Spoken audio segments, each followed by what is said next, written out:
Nous allons résoudre l'exercice numéro 6 de la solution de la série TD sur l'électrostatique. Dans cet exercice, il s'agit de calculer premièrement le champ électrostatique créé par un fil infini uniformément chargé en appliquant le théorème de Gauss. Dans ce genre d'exercice, les étapes à suivre sont les suivantes. Tout d'abord, il faut choisir le repère de travail. Et dans le cas du fil, comme c'est un cylindre, il est considéré comme un cylindre à section réduite, donc le repère le plus approprié, c'est UR et θK, c'est-à-dire le repère cylindrique. Donc, on va calculer le champ E en un point 1 de l'espace, qui sera donc défini par ses coordonnées cylindriques R, θ, Z. D'une manière générale, ce champ E de M va avoir trois composantes. Une composante ER suivant UR, une composante Eθ suivant Uθ et une composante EZ suivant K.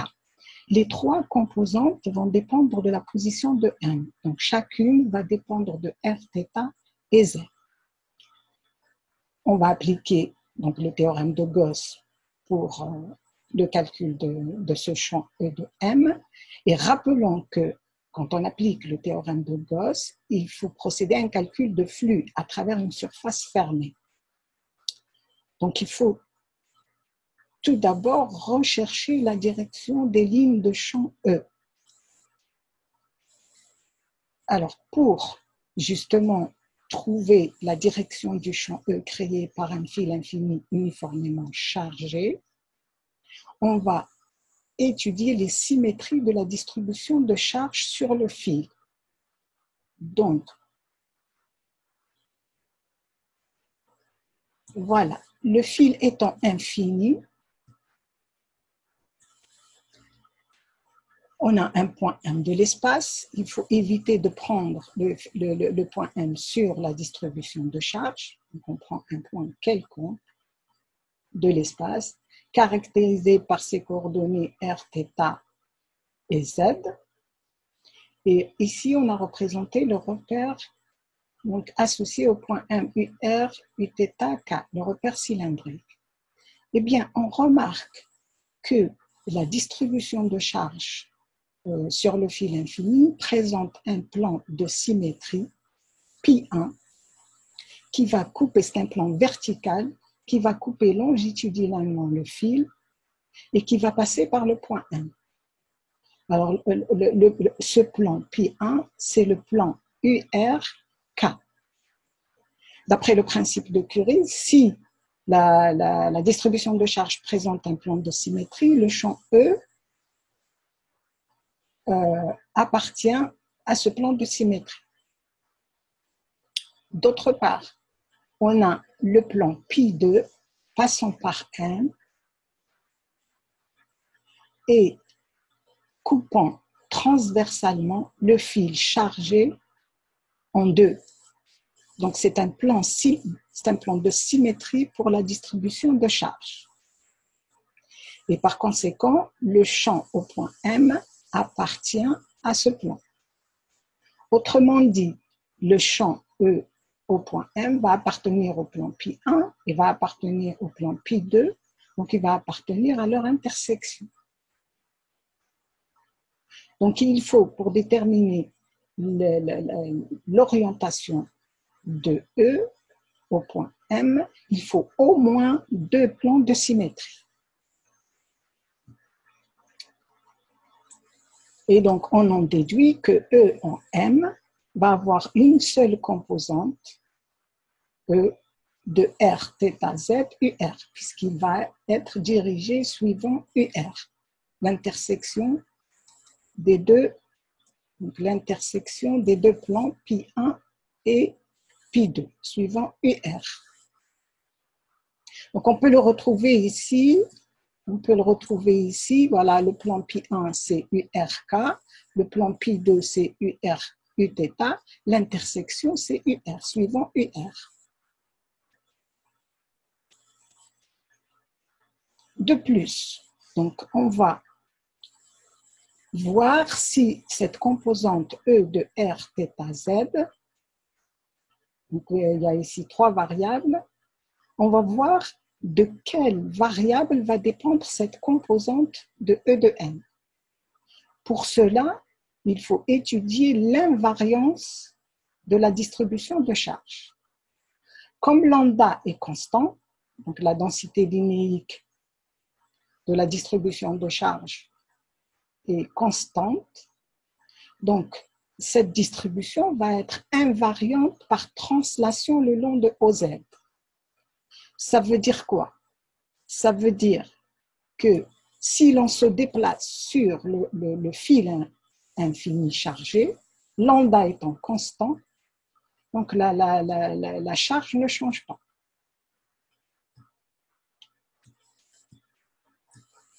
Voilà. D'autre part, si on fait une rotation autour de OZ à l'intérieur du fil, la distribution de charge ne change pas. Et donc, elle est invariante par rotation autour de OZ. Dans le premier cas, elle est invariante par translation, donc E ne dépend pas de Z. Dans le deuxième cas, la distribution de charge est invariante par rotation autour de l'axe du fil. Il faut imaginer que le fil est un cylindre de section réduite et je tourne autour de son axe, donc la distribution de charge est invariante. Et donc, E ne dépend pas de θ. Finalement, le champ E ne va dépendre que de la variable R. Et il va être radial, suivant UR. Donc, finalement, l'expression de E au point M va s'écrire E de R UR.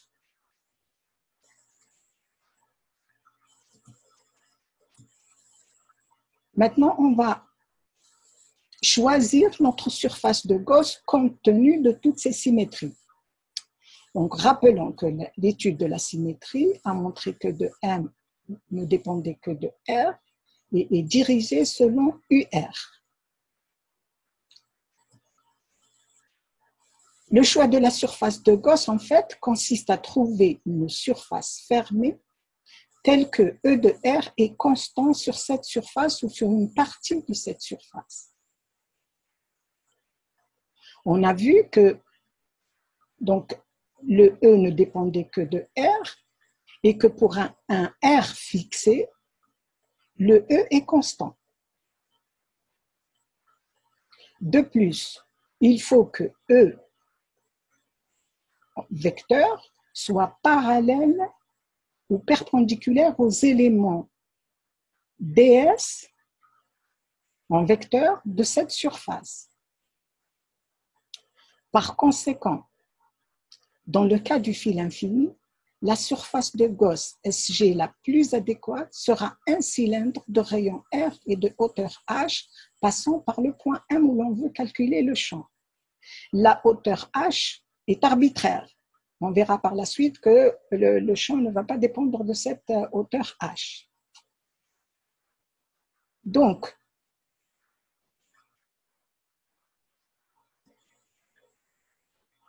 on voit bien que si on choisit une surface de Gauss cylindrique fermée, passant par le point M, donc cette surface est fermée par deux surfaces de base circulaires S1 et S2 et par une surface latérale passant par le point M.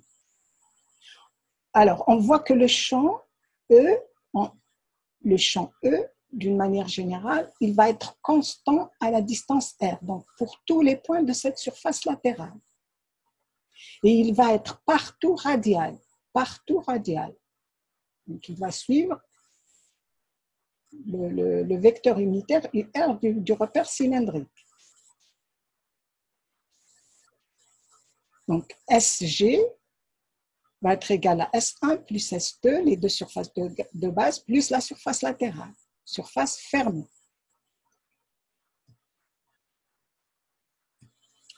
Représentons ici en coupe cette surface de Gauss. Donc, on a la surface de Gauss, c'est un cylindre de hauteur H, entourant le fil, deux surfaces de base et une surface latérale, passant par le point M. Donc, on va calculer en fait, pour avoir l'expression du champ au point M, le flux à travers cette surface fermée, puisqu'on va appliquer le théorème de Gauss, de deux manières différentes. Premièrement, on va calculer le flux en appliquant le théorème de Gauss. C'est Q intérieur sur epsilon 0. Le Q intérieur, c'est la charge contenue à l'intérieur de la surface de Gauss fermée. C'est la charge contenue à l'intérieur de la surface de Gauss fermée. Comme le fil présente une densité linéique lambda de charge, et la portion de fil contenue à l'intérieur de la surface de Gauss fermée, c'est H, donc la charge intérieure va être égale à lambda H sur epsilon 0. Donc on a calculé le flux ici, à travers toute la surface de Gauss, en appliquant le théorème de Gauss. Mais dans cette expression, on ne va pas apparaître le champ E de M. Par conséquent, on va calculer le flux, le même flux à travers SG, mais cette fois-ci en appliquant la définition intégrale sur la surface fermée de Gauss de E ds. Et donc, on va décomposer cette expression-là, l'intégrale. Donc, ça va être l'intégrale sur S1 de E de P ds1, plus l'intégrale sur S2 de E de M ds2, plus l'intégrale de E de M dsl, M appartenant à la surface de Gauss. Revenons à la coupe, notre figure là. Eh bien, on a pris un point P ici, autour duquel on a pris un élément de surface ds1 et on a représenté E de P. Il est radial. Le vecteur ds1, lui, il est perpendiculaire à ds1, à la surface, à la petite surface ds1, et il est dirigé vers l'extérieur de la surface fermée. La même chose pour ds2. On prend un point N centré sur une petite surface ds2 et le vecteur ds2 va être dirigé vers l'extérieur. Le E en N, il est radial, perpendiculaire au fil. Au point M, on a un petit élément de surface dsl centré en M et on représente le vecteur dsl. Il est donc dirigé vers l'extérieur de la surface fermée. Et en M, on représente le champ E de M. Il est radial. Donc ici, on voit bien que le dsl et le E de M sont parallèles et dans le même sens. Ici, le ds1 et le ds1 et le E de P sont perpendiculaires. La même chose, ds2 et E de N sont perpendiculaires. Bon, calculons maintenant ce flux. Eh bien, on remarque que E de P ds1 est égal à 0 puisqu'ils sont perpendiculaires. E de N ds2 égale 0 parce qu'ils sont perpendiculaires. Et il ne reste que E de M dsl. Alors, E de M dsl, le E de M, c'est E de M UR. Le dsl est également, puisqu'il est dans le même sens il est parallèle à E, il est dans le même sens, donc c'est dsl UR. Et par conséquent, UR par UR, scalaire UR, c'est 1, et je vais avoir E de M dsl. Donc, le flux à travers SG va se réduire à l'intégrale sur la surface latérale de M dsl. Ici, sans flèche.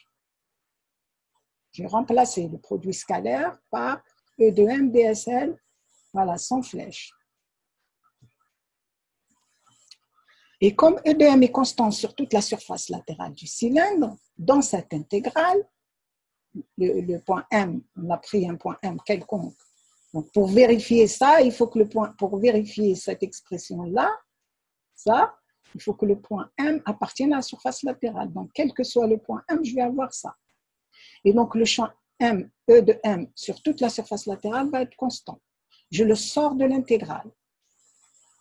Et je vais avoir phi à travers SG égale à E de M intégrale sur la surface latérale de la surface de Gauss. Donc, c'est de E de M multiplié par 2 pi R H. C'est la surface latérale.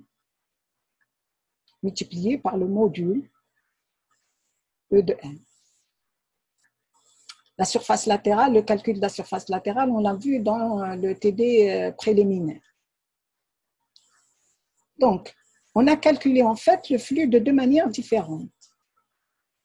Et donc, on va égaler les deux expressions. J'ai lambda H sur epsilon 0 qui va être égal à E de M multiplié par 2 pi R H. Et je vais tirer ou déduire E de M. Ça va être lambda sur 2 pi epsilon 0 R.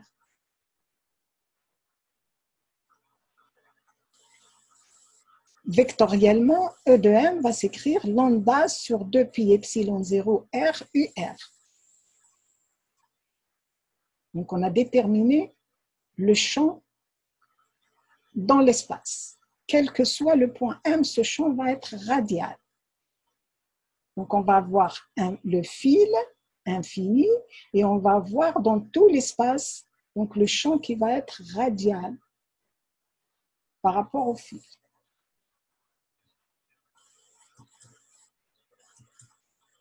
Voilà. Deuxième question, il faut calculer le potentiel électrostatique créé par cette distribution de charge. Donc, c'est une fonction, le champ potentiel, c'est une fonction scalaire. Normalement, elle va dépendre du point M et donc va dépendre de R, θ et Z. On va voir de quelle variable, justement, dans ce cas précis du fil infini, le V va dépendre. Eh bien, pour cela, il faut étudier la distribution, l'invariance de la distribution de charge.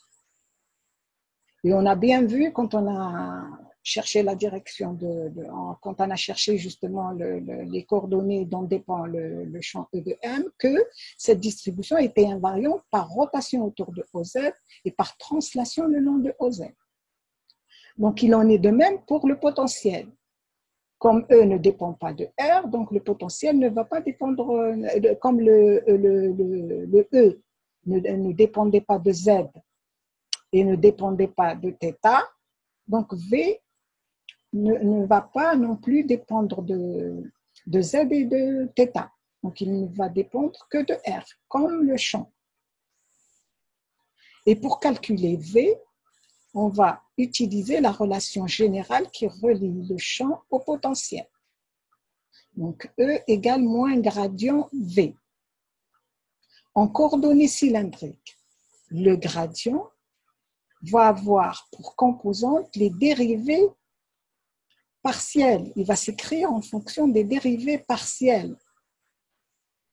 Donc, gradient de V égale dV sur dr UR plus 1 sur R dV sur dθ uθ plus dV sur dz K. Cette expression, nous l'avons déjà vue dans un exercice précédent de la même série. Mais comme le potentiel V ne dépend que de R, donc le gradient ne va avoir qu'une seule composante. Donc, la dérivée par rapport à θ va être égale à 0, puisque V ne dépend pas de θ. Dérivée par rapport à Z va être égale à 0, puisque V ne dépend pas de Z. Et donc, on va avoir que la dérivée par rapport à R. Mais au lieu d'écrire la dérivée partielle, on va passer à la dérivée totale. V ne dépend que d'une seule variable. Et le gradient de V va s'écrire dV sur dr UR. Remplaçons dans cette expression et on va avoir E de R égale moins dV sur dr.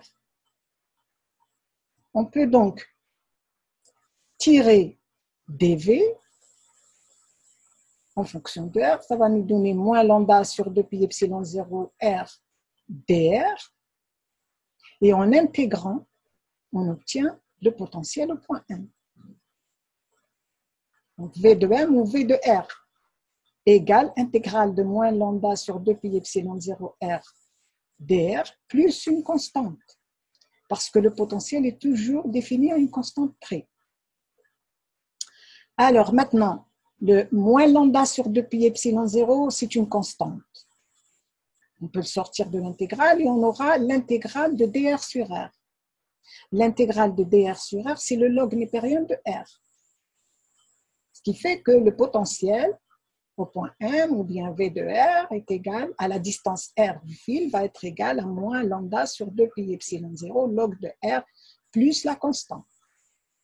Maintenant, pour la détermination de cette constante,